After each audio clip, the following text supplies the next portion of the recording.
Grace does not grant us the permission to live in sin. It provides us with the power to overcome it.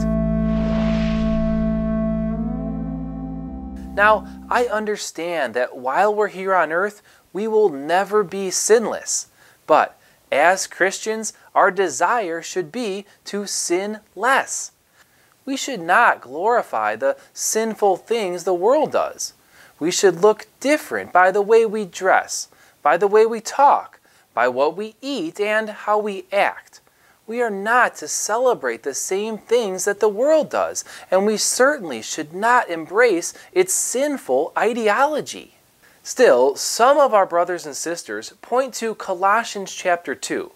The context of this chapter is similar to the misunderstandings found in the Gospels, which is the distinction between God's law and man's traditions, also called the oral law.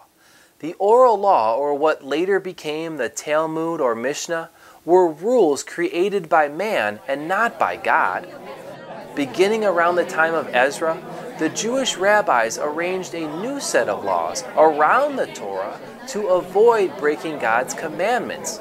These so-called laws became the traditions of men that Jesus spoke against and broke.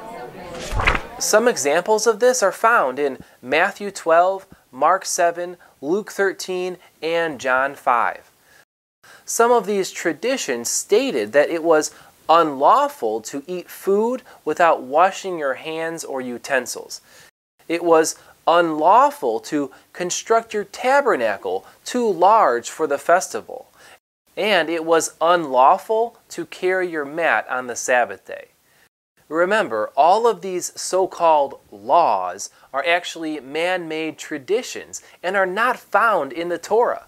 Because Paul was familiar with these Talmudic traditions of the Pharisees, he begins chapter 2 by warning the Colossians to beware lest anyone cheat you through philosophy and empty deceit, according to the tradition of men, according to the basic principles of the world, and not according to Christ.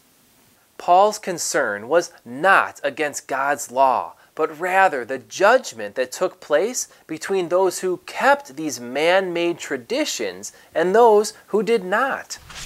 Let no one judge you by what you eat or drink, or regarding a feast, a new moon, or a Sabbath. If you died with Christ from the basic principles of the world, why, as though you still belong to the world, do you submit to its rules? Do not handle, do not taste, do not touch.